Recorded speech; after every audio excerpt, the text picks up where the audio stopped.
G'day guys, welcome back to the workshop. Another couple of weeks done and dusted. So I'll give you a little bit of an update on the bowls, I suppose. So the first one that came out was this she oak one that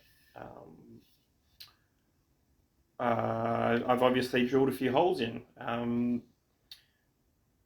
Not, well, since I've sort of got stuck back into more design work, getting into my wood turning over the last couple of years.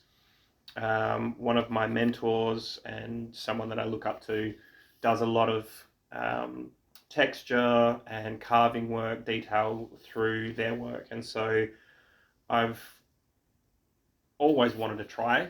And mid last year, towards the end of last year, I had the chance to sort of try a few different things, and I thought it was about time that in this project I was confident enough with my skills that I could pull something off. So started out, lovely piece of she oak. Unfortunately, I had a bit of a crack through it, but managed to fill that up with some resin, and so it's sort of it's just there.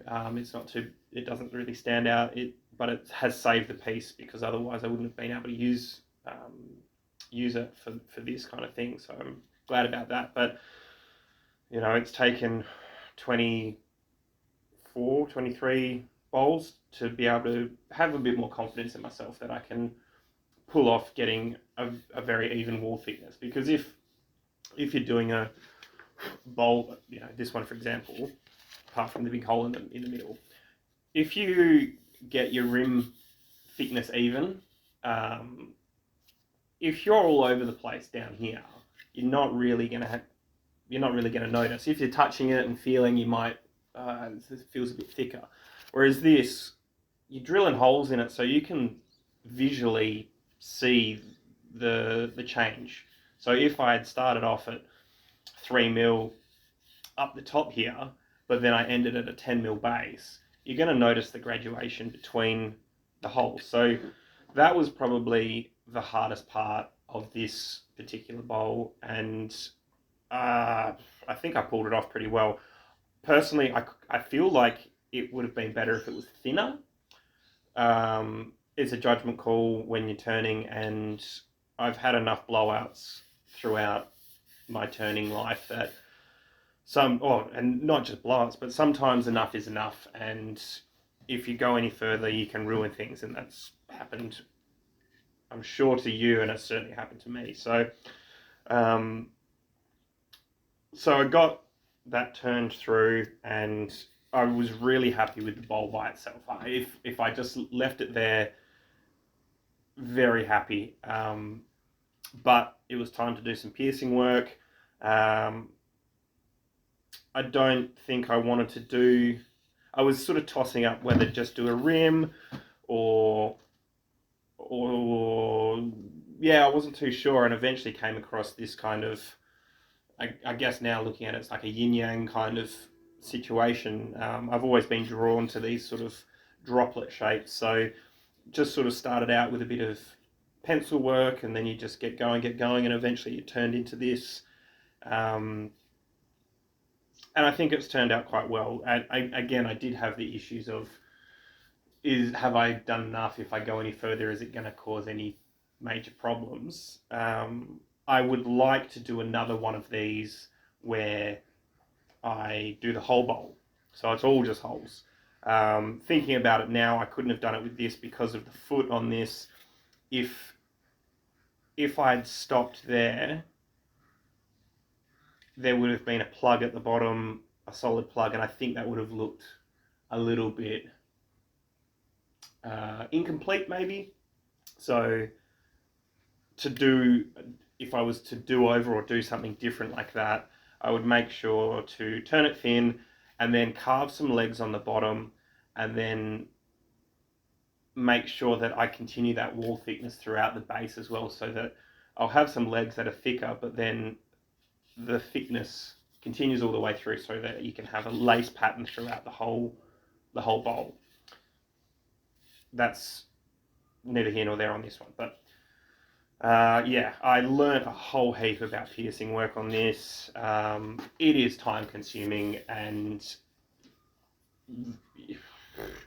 I can normally knock a bowl out in 3-4 hours, and with smaller ones even faster than that.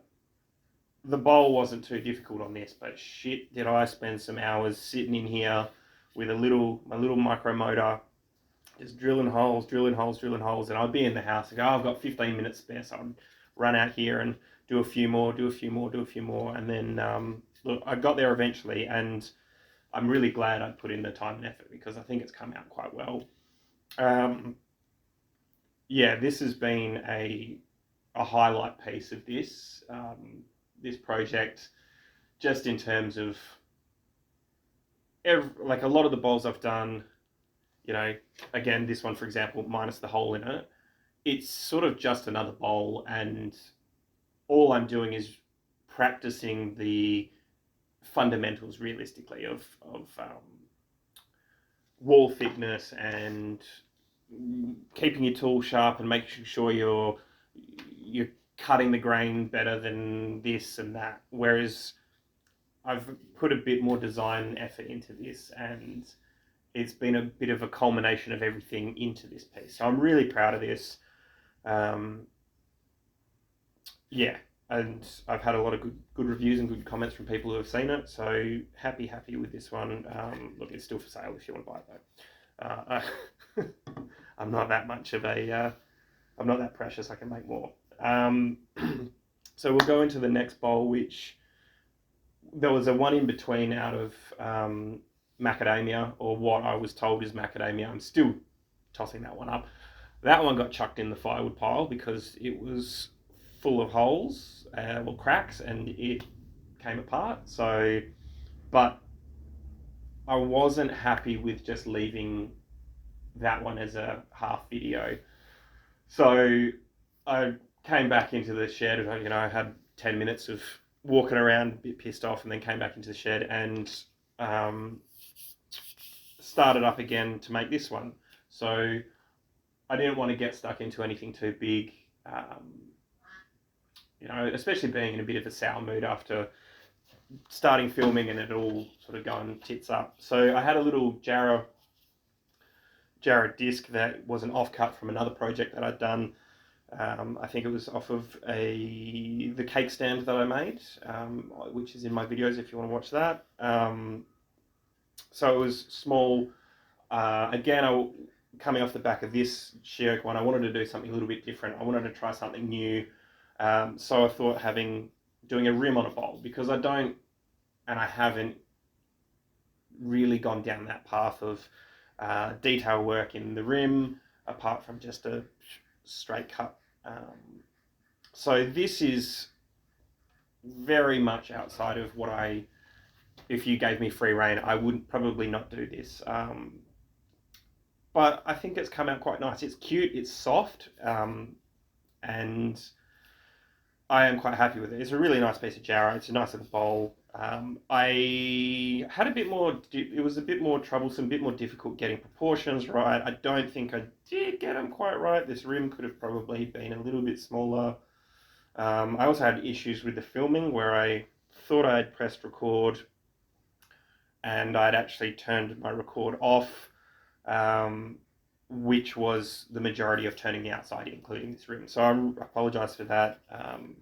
I don't have a background in filming, so I can blame it on that. But yeah, overall, I'm pretty happy with this one, especially coming off the back of something that was a catastrophic failure. To turn a small bowl, but have it with some really interesting detail to it, or more interesting than what I'm used to doing. It's food for thought, and I'll probably look down this a bit more, a few more little bits of embellishment, whether that it's a bead at the top or a deep like a marcation point or transition point where the curve flows into a flat or something. You can put a little ridge or something. not necessarily like a big bead like this, but there's a lot of room for adding detail, little design features, and this is sort of like a almost like a gateway drug to that, where I've done it once, I can see how it's worked, I can see the possibilities, so it's that little basis, it's that grounding that I can try do more. It was a little finicky with the sanding. I had a bit of tear out through the bottom of it, which, right in that that join, which was a pain in the ass. Again, pretty happy with the general construction of this one. Looks like I might be getting somewhere with this whole turning bizzo. So, yeah, that's that one. Nothing too important to say about it, but it's cute and I like it. And it's that direction. This last fortnight I've done two things that I haven't before, and I've walked away with feeling pretty happy about them. So that's awesome. Coming up is again this the 26-week halfway point. I think what I'm going to do is I'll put the video out, and it'll be make sure you subscribe to the channel, and comment on the post, and then I'll probably give it 2 weeks where I wait for people to watch it, just give it, because I don't get that much traction, and I'll choose a comment from random and you'll be the winner, and I'll send it out to you once you give me your details, and you get a little present, which is good. But more on that with the video that will come out. So yeah, if you're interested, make sure you stick around for that one. Other than that, thanks for watching. I hope you enjoy. I really appreciate sticking around. So yeah, rock on, party. See you guys.